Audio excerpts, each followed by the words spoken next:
Casa também. A gente agradece a presença de vocês aqui, né, na palestra Explorando o Kernel do Windows na Era Moderna, com o nosso palestrante, Felipe Xavier. E a gente queria agradecer também a presença de quem está em casa, acessando remotamente. Sejam muito bem-vindos a mais uma palestra da trilha ofensiva da Tempest Academy Conference. E só um pouquinho sobre o nosso palestrante. Felipe Xavier, ele trabalha como analista de segurança na Tempest há 7 anos. Seus principais interesses são relacionados à engenharia reversa para Windows e segurança ofensiva. E aí, agora, Felipe, pode ficar à vontade. Seja bem-vindo. E aí? Alô, alô, alô. Pronto. Bem, o tema é explorando o kernel na era moderna. Por quê? Pelo fato de que exige um conhecimento muito grande, um background muito grande até chegar numa exploração de kernel mesmo, de fato, hoje. Caso você queira trabalhar na confecção de exploit, você tem que saber todo esse background que eu vou mostrar, talvez até mais um pouco, né? Para poder concretizar esse feito, né? Então, é, e aí a pergunta é, por que se preocupar com kernel exploitation, né? O que é que tem?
Pessoal de casa, a gente tá só trocando o microfone, tá? Só um minutinho.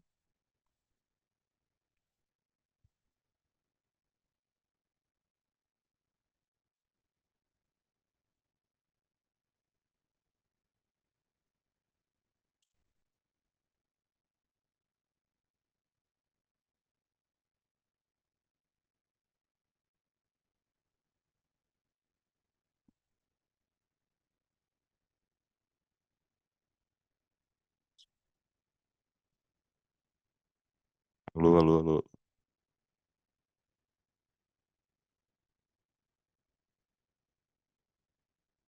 Deu tempo de vocês ir embora, hein? Foram. Posso começar? Pronto, por que se preocupar em explorar o kernel e não explorar o userland, né? O user space, né? Então, por que fazer mais exploits ou caçar bugs no kernel do Windows do que, por exemplo, no Adobe, em aplicações que rodam em userland? Porque né? Existem profissionais que focam muito no kernel, né? Bem, falando de exploit de uma forma geral, geralmente boa parte dos exploits que você precisa utilizar, você vai utilizar num ataque, eles não vão requerer engenharia social, né? Você não vai precisar enganar alguém para que alguém abra um link ou clique em alguma coisa, né? Então, geralmente, um exploit é um ponto barra, né? Que a gente chama, né? Ou seja, você tem um host, você joga aquele ponto barra lá, executa e pronto. O propósito do exploit é cumprido, né? Se for um RCE, né? Se for uma execução local, e aí basta que alguém rode. RCE geralmente são não autenticados, né? Então, por exemplo, o SMB Ghost, ataque 2020, no protocolo SMB do Windows, ele era não autenticado e garantia nível de privilégio system, né? Então, um atacante que tivesse acesso a um host vulnerável, ele rodaria o exploit, botaria, por exemplo, exploit mais IP e pronto. Root na máquina desautenticado, né? Então, a gente chama isso de que é um RCE não autenticado. Não precisa estar autenticado para executar esse tipo de ataque, nem autenticado para realizar essa escalação de privilégio. E a escalação de privilégio em ataques no kernel são simples, né? Ao contrário do que muita gente pensa, não requer muita expertise para você escalar privilégio. A gente vai ver como escala, mas geralmente são poucos passos ali, um shellcode bem pequenininho. Isso vale para quase todas as versões do Windows, inclusive do Windows 11. Então, escalar privilégio no Windows através de um ataque de kernel ele é trivial. O que não é trivial é o conhecimento prévio que tem que ter, né? Então, foi por isso que eu decidi fazer essa talk hoje, né? E aí, qual é o contra, né, de se fazer um exploit? Ou de se viver disso, ou de querer trabalhar com esse tipo de ramo da carreira ofensiva, né? Porque geralmente é um tema complexo, né? Então, posso dizer isso com propriedade que um exploit bom hoje em dia leva um ano para ser feito. Você não faz um exploit em um mês. Quer dizer, você pode até fazer, mas se você tiver sorte, né? Então, geralmente uma pesquisa de um zero day, por exemplo, no Windows, um bug desse qualquer aí que é explorado e é vendido, ele leva no mínimo um ano para ser feito, confeccionado, né? E eu estou falando um exploit que rode, que não seja detectado, que rode em todos os Windows, assim, vamos dizer assim, todas as versões do Windows 10 ou boa parte das versões novas do Windows 11, não crash, seja mais stealth na rede, né? Que a gente chama de Continuous on Execution, né? Então ele mantém a execução de forma stealth e sem que ninguém descubra, né? Ou dificulte a descoberta na rede. Então esse tipo de exploit é um exploit profissional e realmente demora tempo para ser feito. Não é da noite para o dia, né? Então tem um processo até achar o bug, ver que o bug você pode fazer algo com aquele bug, depois confeccionar o bug, estudar a estrutura, fazer o exploit e ainda assim, né, conseguir vendê-lo.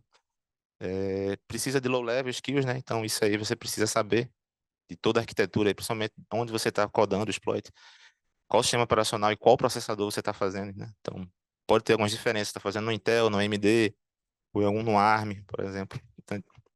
É, então tem diferenças, né? Então você precisa ter esses skills de low level, saber assembly, né? Obviamente, saber muito bem a arquitetura de onde você está fazendo o exploit. Então é uma, é um skill que requer muito conhecimento agregado para você começar a fazer, entendeu? Então é algo aí que pode levar anos, 5 6 7 8 anos para você virar profissional nisso. E hoje em dia as mitigações vão lhe preocupar, né? Que é basicamente mais o foco dessa minha talk. Por quê? Porque às vezes não basta só ter o conhecimento para você fazer o exploit. Você tem que saber o que está sendo corrigido, né? Então, hoje você faz uma coisa, amanhã já não está funcionando. Você tem que saber por que ela não está funcionando. E aí você tem que virar especialista naquela coisa para entender por que ela não funciona mais. E aí descobrir um bypass e assim refazer o exploit, né? Entendeu? É, e como eu disse anteriormente, muito tempo para realizar um exploit perfeito, né? Então, achar um bug todo mundo acha. Então, você pode achar um bug em uma semana, 2 semanas. Agora, explorar ele, que é outros 500. Então, ter um bug não é garantia de nada, né? Até a gente ver o exploit mesmo, e a execução dele é só um bug.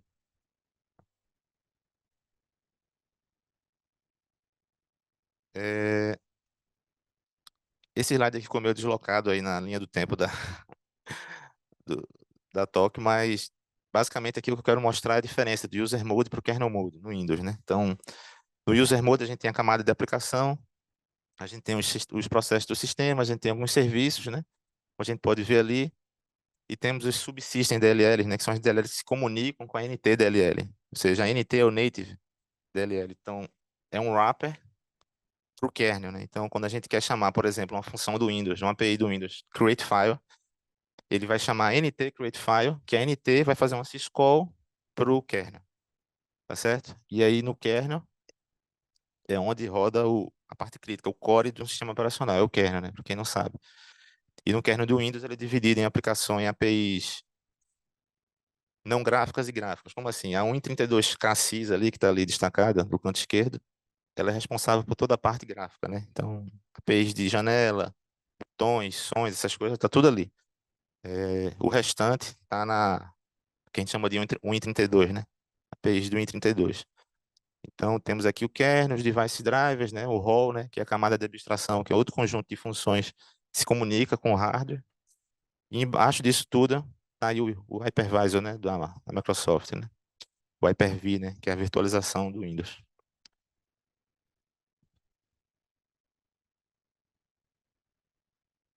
Bem, contando um pouco de história aqui do mundo do exploitation, né? Então, em 96 aí tivemos o primeiro bug, né? Não o primeiro bug, desculpa, o primeiro paper, assim, reconhecido de exploração de memory corruption do Aleph-1, não sei se vocês todos conhecem aqui, da FRAC, chamado Smash Detect the Stack for Fun and Profit, né? Acho que é um dos papers mais famosos aí no mundo de exploitation do mundo. Foi feito em 96 e ele mostrava como atacar a stack, né? E aí, em 96, a gente já começa com deu esse boom aí de Memory Corruption depois desse paper, né? Então, esse aí é um divisor de águas no mundo do Memory Corruption. Então, nesse tempo, havia pouca informação na internet. Então, quando eu era pequeno, por exemplo, 14, 15, você não tinha muito paper, muito vídeo, muita talk disponível na internet para que você pudesse fazer um exploit. Mas uma vez que você entendesse o mínimo necessário, já era possível fazê-lo. Por quê? Porque as mitigações do sistema operacional na época não existiam. Não existiam. Então, por exemplo, a stack era, você podia executar código, a RIP você podia executar código, tudo tinha permissão de escrita e execução em qualquer lugar que você fosse. Não tinha nenhuma mitigação nessa época, né? Então, era possível escrever na stack diretamente, sem nenhuma proteção. Então, tinha muito bug de Stack Overflow nessa época, né? Não que não tenha hoje, e não dê para explorar hoje. Mas hoje em dia é muito mais raro de você ver, né? Então, antigamente, realmente, era jump to a fake return address e profit, né? Que é a exploração básica de um Stack Overflow. É, aqui rapidinho só para mostrar a vocês, né, a diferença de um crash, mas não só a diferença visual, né? Um crash no userland e um crash no kernel, né? Um crash no userland, obviamente, ele só crasha aquela aplicação. Ele não crash o sistema operacional. Isso eu botei aqui só para mostrar a criticidade a vocês da coisa toda, né? Um crash no kernel, ele faz com que o sistema operacional pare, né? Então, isso é algo importante e crítico. Então, quando um sistema operacional para, há todo um há todo um arcabouço de coisas ali que acontece. E nesse arcabouço de procedimentos que fazem com que o sistema operacional cresce, tem um mundo de exploração ali dentro, né? Então, se a gente cresce algo que é crítico, então possivelmente ele é mais importante do que um crash no userland, né?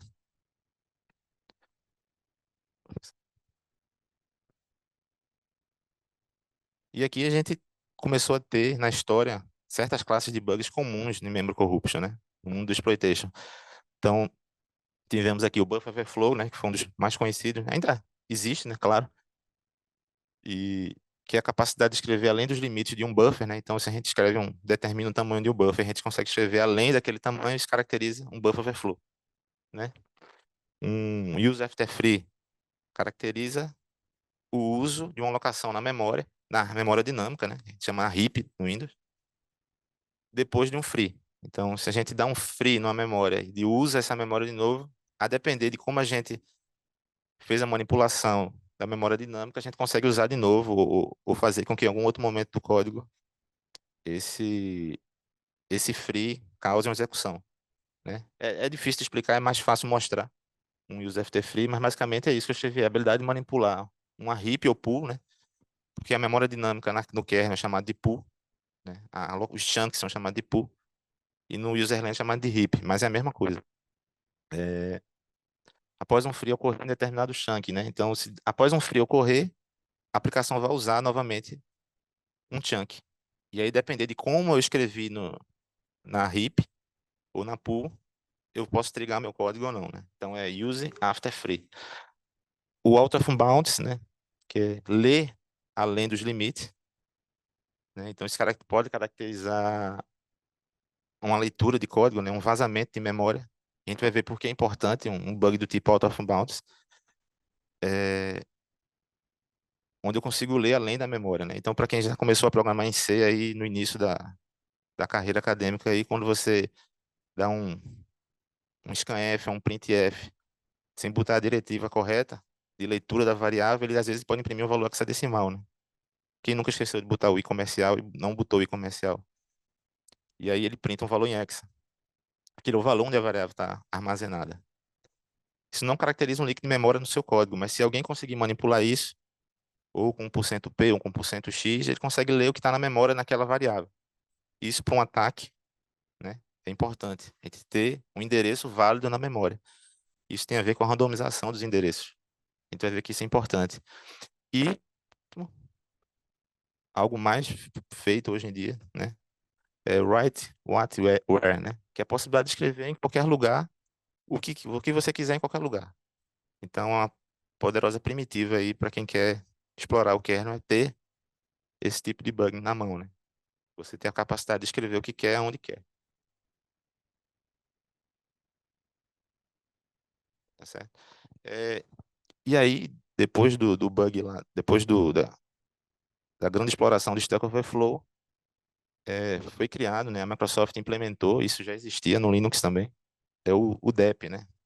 Que é o Data Execution Prevention, né? Já foi em 2004. Em 2004, o DEP fazia o quê?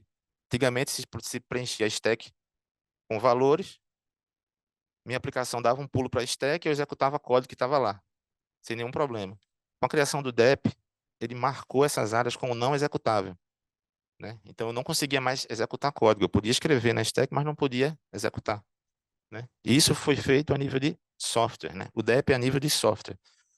A nível de kernel, existe um bit lá marcado no processador, que a gente vai ver mais na frente. Mas essa imagem aqui que vocês estão vendo à direita é atual, né, de um Windows 11, da versão mais atual que tem, onde você vê ali que eu dei um address RSP, né, que é o registrador que guarda valores na stack. A gente vê que as permissões dele ali só estão em page, read, write, né? Ou seja, só leitura. Alô, alô. Ah, voltou. Não tem permissão de execução, né? Então, para bypassar isso, o que é que o pessoal fez? Inventou uma técnica chamada hop, né? Que chama Return Oriented Program. Ou seja, a gente vai colocar gadgets, pequenos snippets de código na stack e fazer com que ela entre no loop, no ponto de retorno ali para desproteger essa camada, né? E aí já foi um segundo passo, né? Então, vamos montar isso bem na cabeça. Começou com Stack Overflow, criar o DEP, proibindo a execução de código na stack. Não só na stack, mas também na heap. Isso aqui é um exemplo de um bypass de DEP, né? Isso aí já foi feito em 2005, 2004, já tinha isso, né? Então, o que consiste um bypass de DEP na pilha? Existe uma API do Windows chamada Virtual Protect, onde você pode desproteger aquela região, dizer, ó, o Windows está dizendo para mim que essa região é protegida. A partir de agora, eu vou dizer que ela não é mais protegida. E eu vou poder executar. Como se faz isso? Colocando esse tipo de código na stack. Ou seja, quando a gente chama uma função do Windows, a gente chama parâmetro por parâmetro, né? Quando a gente vai codar em C ou em C++, chama parâmetro por parâmetro. Só que aqui, nesse caso, o que a gente faz é botar os parâmetros na pilha. A gente bota os parâmetros na pilha e, através do hop, a gente coloca cada parâmetro desse no registrador. Então, por exemplo, no primeiro parâmetro ali, a gente tem um pop SX. Para quem estudou um pouco de stack, sabe que quando eu dou um pop, ele bota no registrador o primeiro endereço que está ali na pilha, ele tira o endereço, mas coloca no registro, né? Então, quando eu dou um pop SX, o valor que está imediatamente abaixo dele é o que vai para o valor do SX ali, no exemplo, né? Então, com cada pop desse, ó, eu coloco os parâmetros de uma função que está escrita na stack nos registradores. Eu meio que simulo uma chamada de uma API. Então, quando a gente chama uma API, pela ordem, né, de chamada, né, de ordenação, né? Hoje em dia é o fast call, mas antigamente era o standard call. Então ele vai chamando de cima para baixo, da direita para a esquerda, parâmetro por parâmetro, coloca tudo na pilha ou nos registradores, depende se for x86 ou x64, e, e ele chama. O que a gente fez aqui é basicamente simular uma API, vamos dizer assim, simular uma chamada da API, só que na stack, né? Então, se eu tenho a capacidade de escrever endereço, escrever valores na stack, então o que é que eu faço? Eu escrevo o endereço do meu shellcode, acho um registrador, um hop, que faça o pop SX, e aí vou colocando um por um, até que ele executa o Virtual Protect. Quando ele chegar na API do Windows para executar o Virtual Protect, ela já está montada lá nos meus registradores. Tal como eu chamasse essa API normalmente, via código, né? Então, isso aqui eu estou explicando, mas é fora do escopo da talk explicar isso, porque isso aí já é uma técnica bem antiga já e já bem difundida. Isso aí tem muito paper na internet falando sobre isso. Isso aqui é só um exemplo. Tem outras APIs que você pode usar. Write Processing Memory, e outras para fazer o papel do Virtual Protect. Mas o Virtual Protect é o mais comum e o mais fácil de se fazer. Bem, tudo isso aconteceu, de novo, partindo da stack, foi criado o DEP, não foi tendo permissão de execução. Conseguimos pegar endereços, escrever na stack, bypassar e poder executar. E aí, como a galera fez para bloquear isso? Vamos randomizar os endereços. A partir de agora, a cada boot, os endereços vão ser diferentes. E como isso dificulta um exploit? Já vi muita gente dizer, não tem problema, eu estou rodando aqui na minha máquina. Mas quando você reiniciar, o script vai deixar de funcionar. Porque os endereços que você usou não são mais válidos. A gente chama isso de ASLR, né? O Address Space Layout Randomization. Então, a cada boot, o core do kernel muda o image base, né? A base dos endereços. Então, vamos dizer que um endereço é 4010, no próximo ele vai ser, pode ser 7010, 8010, mas o offset se mantém. O que eu preciso descobrir é a base. A base muda, mas o valor do offset ali se mantém, né? Então é isso que a gente precisa quando a gente tem um vazamento de memória. A gente precisa pegar qualquer endereço válido e tirar a base. Uma vez que eu tenho um endereço válido de base, eu sei como é o offset do meu programa. E ele é fixo. O offset não muda. Onde eu rodar, o offset vai ser o mesmo, né? Então vai ser o índice do endereço, vamos dizer assim, para ficar mais fácil, né? Então, não importa qual seja o endereço. Se eu tenho um endereço base, eu somo com o índice e eu chego no endereço que eu quero. Então, meu shellcode vai ser universal, ele vai sempre funcionar, não importa onde ele rode, tá certo? Então, isso é uma coisa importante. E esse é o ACLR, né? Que é a randomização do espaço do userland. E o KSLR, espaço do kernel, mas a implementação é a mesma, não muda absolutamente nada, né? Então, o SLR veio para complicar, né? Então, antigamente eu tinha um bug, vamos dizer, eu tinha um bug no stack. Aí agora eu tinha que bypassar o DEP. Agora eu tenho que achar um link de memória, que é o SLR. Então, ou seja, eu preciso, vai passar duas mitigações agora. E agora, ao invés de um bug, eu tenho que achar dois, porque ao invés de explorar um Stack Overflow, eu tenho que explorar, eu tenho que ter um Memory Disclosure, né? Eu preciso ter um vazamento de memória para pegar. Então, isso, no mínimo, hoje em dia, você precisa de dois bugs para explorar. Você não precisa mais de um bug, só de dois. Mas a gente vai ver como é que vai peça isso. É, aqui está realmente o que eu acabei de dizer, né? Que a gente precisa usar no mínimo duas vulnerabilidades. Pode passar. No kernel, quando a gente está em nível de kernel, explorando um drive, por exemplo, é, se a gente tiver com medium integrity, o que é o medium integrity? Quem sabe? No Windows, é a permissão média. Então, quando a gente abre geralmente qualquer programa no Windows, por padrão, sem ser um app container, ele roda como medium, permissão média, né? A não ser que você especifique ele rodar como low ou app container, né? Então, você abre uma calculadora, é app container, que ele é abaixo do low, em alguns níveis de permissão. Ou algo muito crítico do Windows, que ele roda como low. Mas boa parte das aplicações, quando você roda, por padrão, ele abre como medium. E toda aplicação no Windows, inclusive no Windows 11, quando você abre como medium, você consegue ligar a memória. Como? Usando essas duas funções, enum device drives, nt query system information. Com elas é possível ligar a memória. Então, é isso mesmo. Boa parte dos problemas de leak de memória, explorando drivers, se o exploit que você for fazer, ou o drive onde ele estiver rodando, não estiver rodando como low ou dentro de um app container, ele rodar como integridade média, você não precisa mais se preocupar com bypass de KSLR. Você já tem tudo que precisa, né? Você consegue linkar qualquer image base de qualquer DLL que está no processo e você consegue linkar o image base do kernel, né? Eu vou mostrar um pedaço de um exploit aí para vocês, que eu fiz e é isso, tá? Então, lembrando, no kernel, se rodar como medium, a gente não tem a preocupação de bypassar o KSLR, né? De achar um bug para bypassar o KSLR. A gente já tem isso em mãos, né? E o SMAP, o que é o SMAP, né?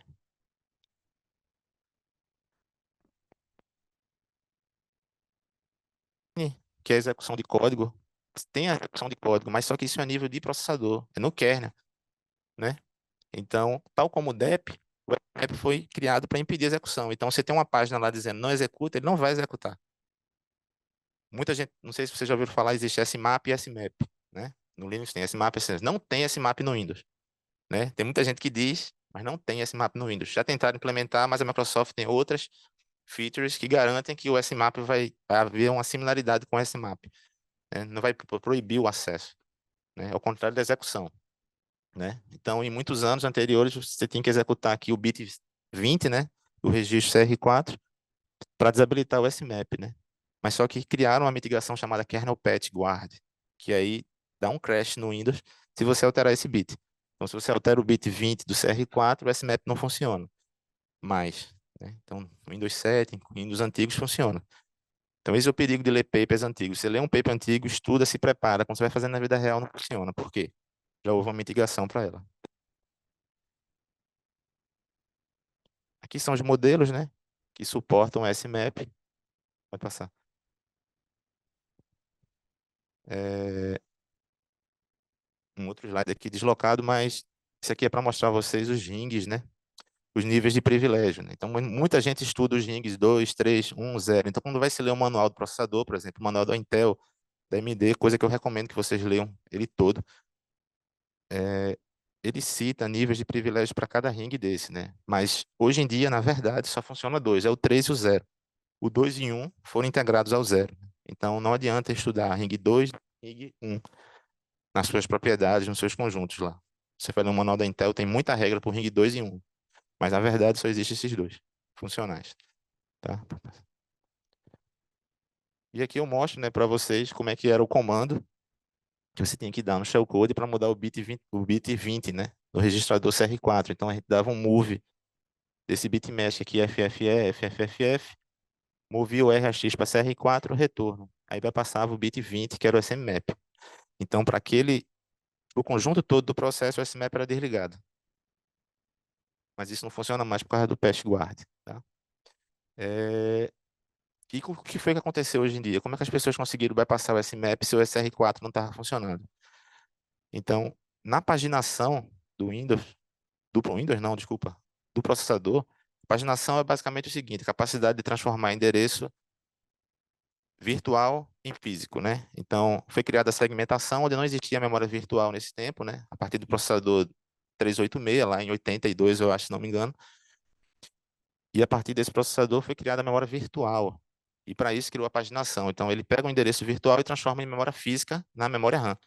E a paginação serve para fazer essa conversão e essa localização dos endereços na memória RAM, tá certo? Então, quando você pega um endereço qualquer que está seu shellcode, por exemplo, eu quero executar código aqui, botei meu código malicioso aqui, não está executando, eu vou lá na página, por exemplo, isso aqui é um IDBG, é um debugger, né? Onde eu pego um endereço que está aqui, ó, PTE, e ele vai me dar as páginas de conversão. A última página é a página responsável pelo endereço virtual.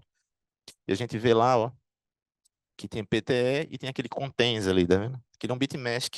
E nele o último bit é o bit do smap, certo? Você pode ver que não tem ali nenhum último bit ali. Tá vendo? Tem A, K, R, V. Se tivesse uma letra E, ele ia dizer, beleza, tá, pode executar, mas não tem. Isso aí é uma coisa do debug, que ele já mostra, né? Então a gente tem que alterar isso aqui. Como é que a gente altera? Com a permissão, um arbitrary write, né? Se eu conseguir escrever aonde eu quero, foi aquele bug que eu falei, eu consigo pegar o endereço do meu shellcode e dizer para ele ser executável na paginação. Eu sei que pode parecer um grande pulo assim de conhecimento de assunto, mas é isso que se trata exploit, né? Muito conhecimento, muita coisa junta e pouco tempo para falar. Então, é, mas saiba que em cada página que você estiver, em cada endereço, vai ter esse conjunto de permissões. E aí você precisa de um arbitrary write para poder escrever aí, tá certo?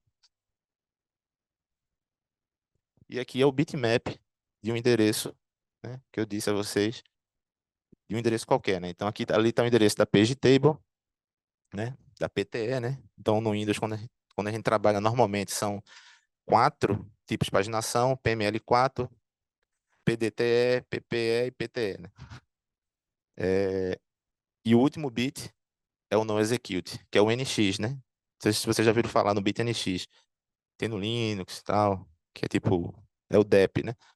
Só que isso aqui é nível de kernel, processador. A Intel não chama de bit NX, chama de bit XD. Por rixa com a AMD, a Intel chama de XD, Execute Disable.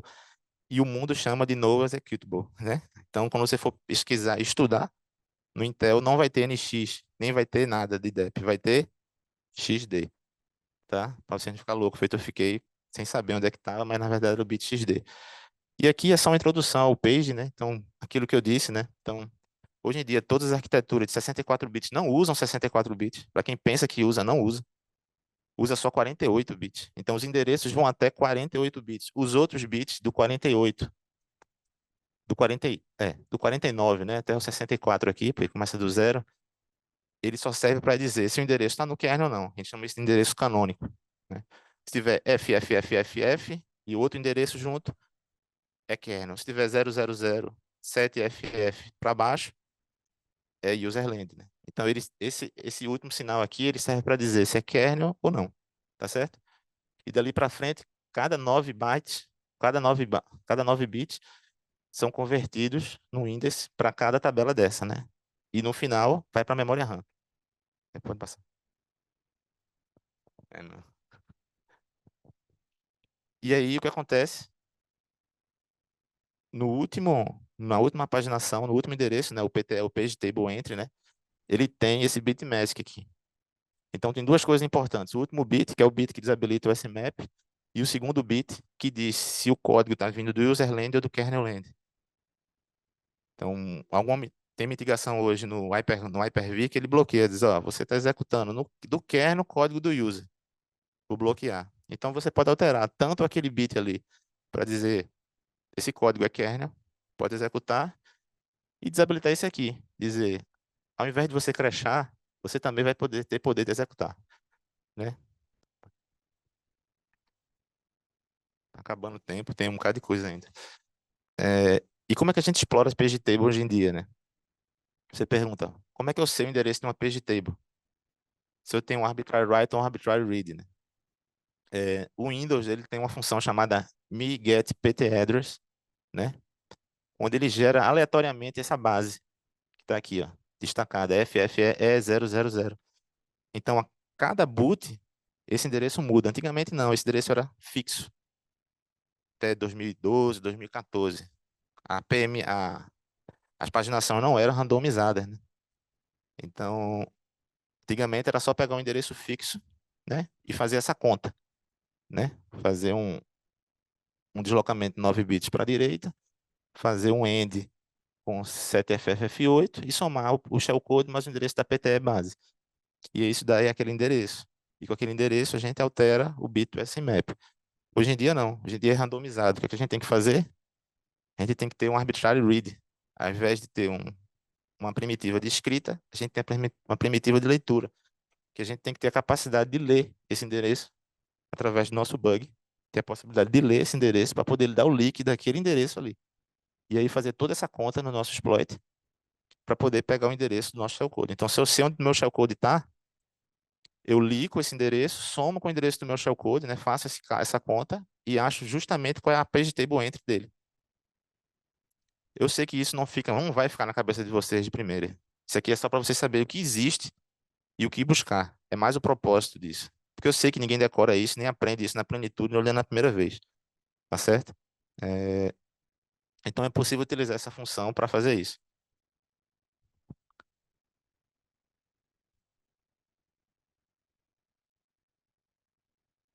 Gente, infelizmente nosso tempo é contado, porque vai ter outras palestras também. Mas agora a gente vai abrir 10 minutinhos para perguntas e qualquer coisa, alguma coisa que tiver ficado faltando, a gente tem um momento lá embaixo que é o Ask the Expert. Então vocês vão ter a oportunidade de falar também com os palestrantes e conversar um pouquinho mais sobre o assunto. Tá bom. É, Alguém aqui presente tem alguma pergunta ou no chat? ou eu posso continuar, pegar os 10 minutos para continuar. Tem uma pergunta? É, em relação àquelas duas funções que tu mostrou, a Microsoft não tem Qual alguma, função? A assim, enum device drives e isso, que liga endereços. A Microsoft não tem alguma previsão, alguma coisa assim para corrigir isso? talvez no segundo semestre do ano que vem vai haver uma correção no Windows 11 para mitigar essas duas no nível médio.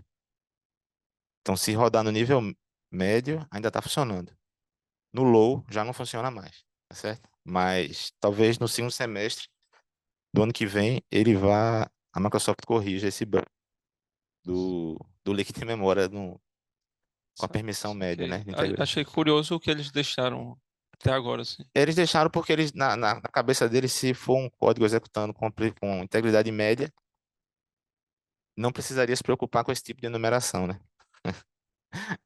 Essa foi uma justificativa deles, né? Se for justificativa pública no Twitter, né? Então, mas não tenho muito o que fazer, né?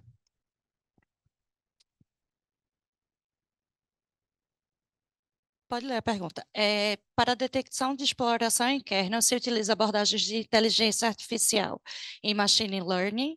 Se sim, abordagens como detecção de anomalia, que não usam conhecimento prévio para detectar essa exploração, são utilizadas no mundo real? E como lidar com falsos positivos no ambiente de produção, que podem ocorrer com tais modelos?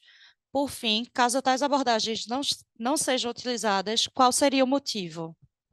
É, eu vou responder uma pergunta de cada vez, que eu não vou lembrar de todas, mas eu não sei se utiliza machine learning, se tem alguém utilizando, que eu conheça, não. Machine learning é um negócio muito novo ainda, para achar bug de kernel nesse nível. Por isso que quem trabalha com desenvolvimento de vulnerabilidade nesse nível não teve nada, não tem nada ainda que substitua a pessoa, né? Quem faça o exploit, quem tem o know-how para fazer. Mas o que o inteligência artificial, o machine learning pode fazer é triagem de bug. Dizer se um bug é vulnerável ou não, numa primeira vista ali. E depois cabe ao analista pegar o bug, olhar, saber se tem primitiva de leitura, de escrita, se ele consegue atacar, e aí vai. É, sem conhecimento prévio para detectar, cadê? Sim, abordagem com detecção de anomalia que não usam conhecimento prévio para detectar exploração. Existe, existe, mas isso aí é o topo do topo do topo, né? Então, por exemplo, a Arábia Saudita hoje contratou gente do mundo para poder fazer esse tipo de detecção aí, sem conhecimento prévio, para detectar exploração. A gente chama de silent detection, né? Então, por exemplo, o presidente da Arábia Saudita foi explorado, o celular dele foi usar um zero day em cima do Apple dele, né? Do iMessage, para poder pegar root no celular dele. E pegaram as conversas dele, as mensagens dele, conta bancária, um bocado de coisa. O exploit foi vendido por 100 milhões de dólares. Utilizaram, foram lá no Catar e atacaram ele. Se não me engano, foi lá. E aí, hoje em dia, ele já tem um conjunto de gente que anda com ele, protegendo o environment de rede dele, né? A fim de ficar detectando o que é que está rolando o tempo todo ali, né? Tem um blog post muito interessante de Ben Hawk, do Project Zero, que fala sobre esse tipo de detecção. E ele conta essa história sobre detecção sem exploração prévia. E o outro é como lidar com os falsos positivos no ambiente de produção que pode ocorrer com tais modelos. É complicado. Falso positivo é isso mesmo. No mundo de exploração de bug memory corrupt, se você está esperando esse tipo de bug, a detecção é desliga tudo, quebra e joga fora. E fuja.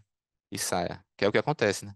Mas é sério. O que acontece, né? Então, quando a gente acha esse tipo de pessoa, né? Então, muita gente acha, não, vou ser atacado por um exploit do Chrome. Estão querendo me onar. Não vão querer onar vocês. A gente não é ninguém perto desses caras. Então, ninguém vai gastar um exploit de 100 milhões de dólares comigo, né? Então, pode ser que eu use um exploit e alguém detecte e aquele exploit fique inutilizado. É muito dinheiro, muito tempo, muito investimento. Então, quando esse tipo de coisa acontece, o pessoal sente que está sendo atacado, muitas vezes os devices são destruídos, celulares são jogados fora, computadores são destruídos, HDs são destruídos. Às vezes tudo é apagado. Às vezes a pessoa sai até do local que está lá, né, podendo ser vítima disso, né? Então eu já vi casos disso assim, reais, assim, isso acontecendo na minha frente, todo mundo ia embora, né? Com medo de ser um ataque desse nível, né? Por fim, caso tais abordagens não sejam utilizadas, qual seria o motivo? Entendi não. Qual seria o motivo de tais abordagens não ser utilizadas? Falta de conhecimento, eu acho que é essa a pergunta. A resposta, não sei. Tá. A gente tem mais uma pergunta. A gente vai para a última, que a gente só tem 5 minutinhos. No chat, Tiago perguntou: com o uso do CT e De Shadow Shadow Stack. Stacks É e a possível possível morte.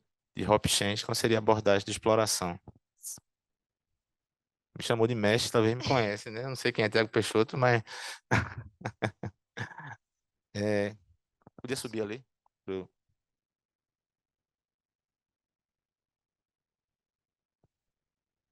Depende, né? Assim, o bypass do o 7 realmente veio para complicar bastante. Tanto o 7 quanto eu ia falar aqui, mas não deu tempo, né? Que é o HVCI, que é o que seria que mitigaria boa parte dessas coisas que eu falei.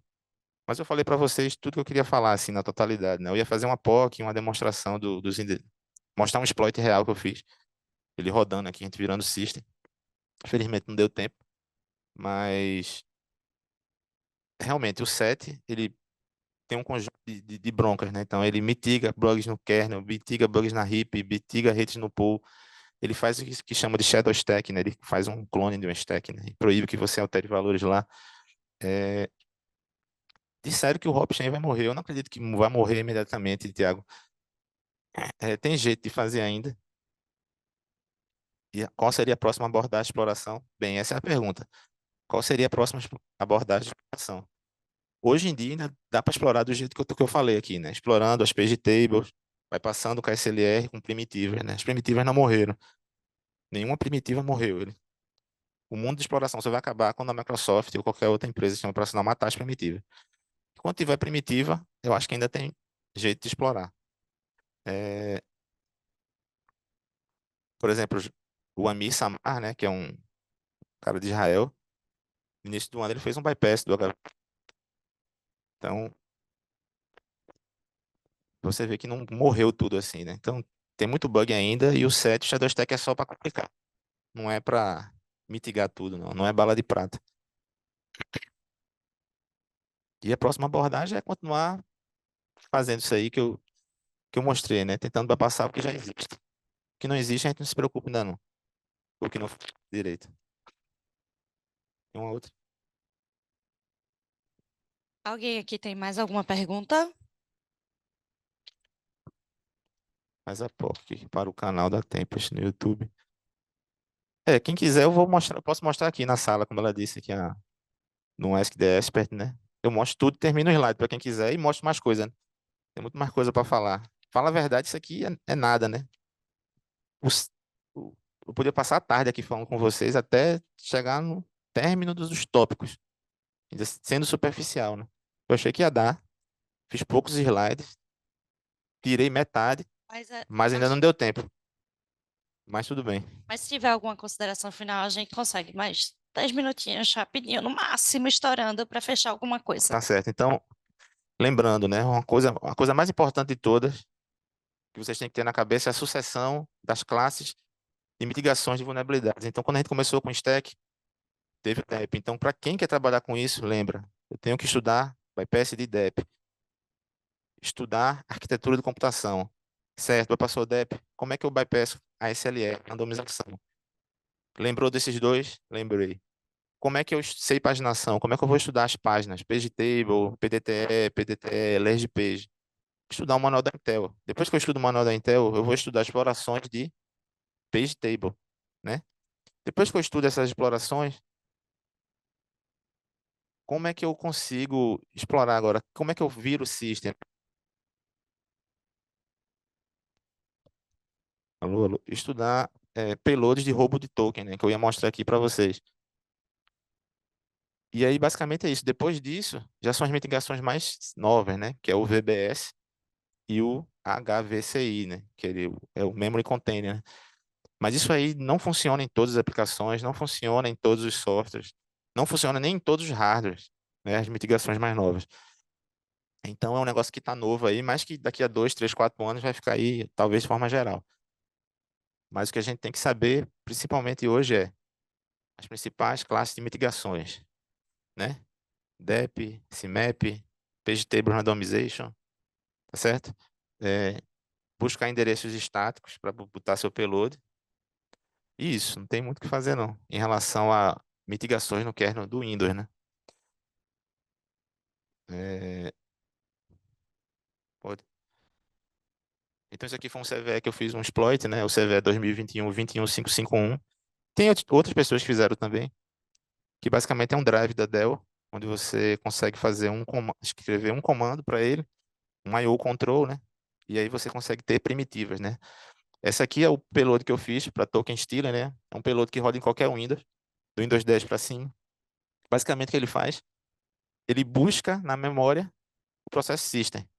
E uma vez que ele acha, ele pega o token do system e bota em mim. Eu preciso só escrever isso e executar. É isso que eu quero com o meu exploit do kernel, executar só isso. Um roubo de token, mas para ter um roubo de token eu preciso ter permissão de escrita, que é a classe de bug que eu preciso, e depois permissão de leitura, para poder ler a page table e deixar isso aqui executável. Basicamente é isso. São dois tópicos, mas são dois tópicos que requerem muito conhecimento, que você tem que ter conhecimento de forma de paginação. Tanto um processador Intel e AMD são idênticos, né? Assim, nesse nível. E ter conhecimento de como formar um payload desse, né? Mas esse payload aqui é básico, pode usar em qualquer um Windows 10 aí da vida. Acho que a partir da versão 2019 para cima, e todos os Windows 11 aí é o mesmo endereço, tá? Isso aí é fixo. Se eu fiz e tá igual, tá certo? Ali é os payloads em Hexa, né? Se você colocar aquilo num debug, ele vai se transformar nisso aqui, né? Esse tipo de comando. E com esse bug aqui eu tinha permissão de escrita e leitura, né? E uma outra coisa interessante também, nos Windows 10, todos os Windows 10, existe essa estrutura, K-User Shared Data. É uma estrutura, a única estrutura conhecida até hoje que tem endereço estático. Eu não preciso linkar nada à memória. Eu preciso só saber onde ela está. E ela está sempre aonde? Está sempre aqui nesse endereço. No Windows 11 foi mitigada, ela está em endereço randomizado. Mas em todos os Windows 10 ela está no mesmo lugar. Então eu tenho um lugar fixo para botar meu payload sempre. Aí você diz, onde é que eu boto agora no Windows 11, Felipe? Na seção data. Qualquer seção data que você tiver, você pode botar o seu código lá. Por quê? Seção data por padrão, desde a época do DEP, né? Tal como no stack, ela só tem permissão de leitura e escrita, não tem permissão de execução. E como a gente já vai passar o SMAP, né, nas page tables, então, se a gente não tem mais isso, também não importa. A gente pode escrever na seção data.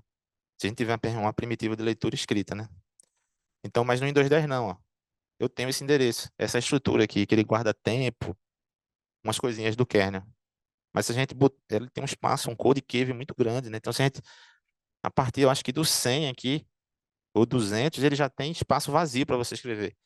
Com permissão de leitura, escrita e endereço estático. Ou seja, não preciso linkar a memória, não preciso fazer nada, é só escrever aí. Isso é padrão. É, e aqui eu mostro a vocês que com esse endereço aqui, ó, a page table lá, tá vendo? Que não tem um Ezinho. Fica mais fácil de ver assim, né? Com as letrinhas. Não tem um E. Então, essa página aqui não tem permissão de execução. Essa page table. E o que é que o bug vai fazer?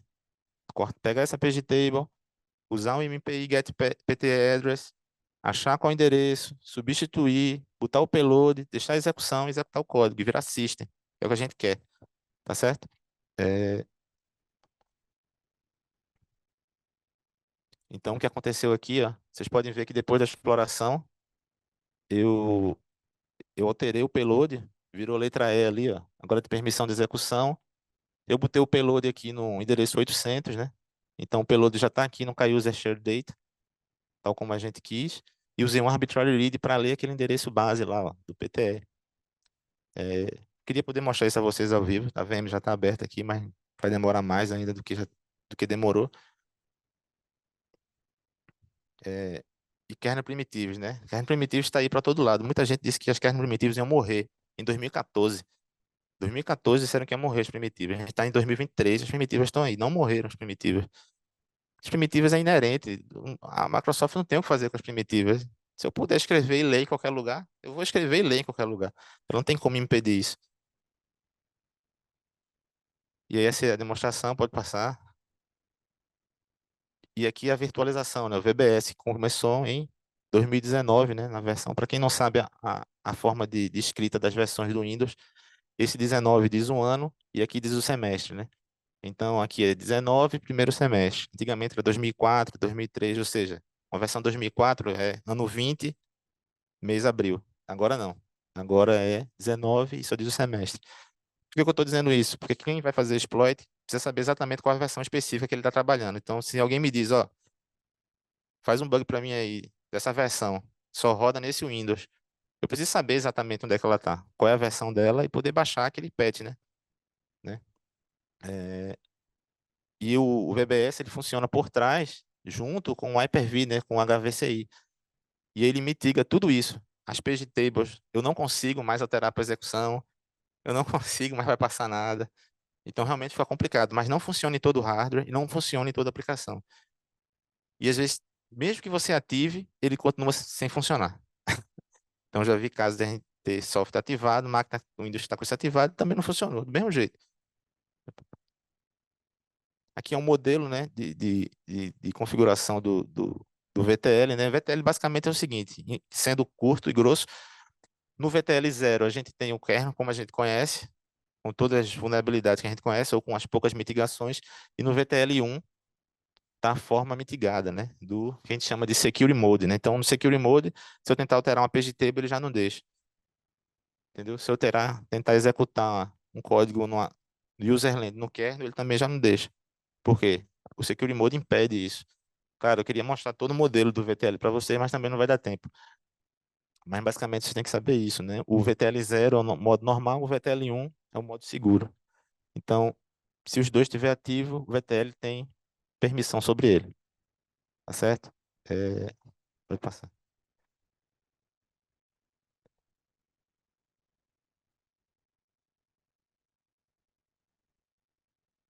E esse VTL chama-se de Virtual Trust Level, né? Então, é conhecido como Security Kernel, e ele impede que tudo isso ocorra, né? Como eu já disse, né? Então, mas mesmo assim, foi possível utilizar recursos no VTL 1 para poder abusar do VTL 0, né? Foi o que eu disse a vocês. Exploração recente que ocorreu. Mas, em muitos casos, ele impede, né? Ele chama de Enhanced Page Table, né? Então, se você tentar executar, alterar uma page table, ele vai voltar ao estado dela original. Você altera, dá 2 segundos, ele já alterou de volta. Ele não deixa, ele não permite. Ele não chega a dar um erro, mas ele corrige quase em tempo de execução ali. Você nem percebe ele executando de volta. Tá certo? É, isso eu quis dizer aqui, né? Ele faz com que as page tables sejam imutáveis e para quem quiser saber onde é que fica isso no Windows, ele fica ali em isolamento de núcleo, né? Então você ativa essa integridade de memória e ele vai ativar esse conjunto de funções para vocês aí testarem, né? Se vai funcionar ou não. Às vezes funciona, às vezes não funciona, mas boa parte das vezes funciona. É, e aí seria o fim, né? Mas eu capei bastante essa apresentação essa semana, porque disseram que ia ficar muito longa. Mas se alguém tiver mais dúvida e quiser ver o exploit comigo ali na sala, eu mostro e mostro mais coisas. Acho que é só isso mesmo. Valeu.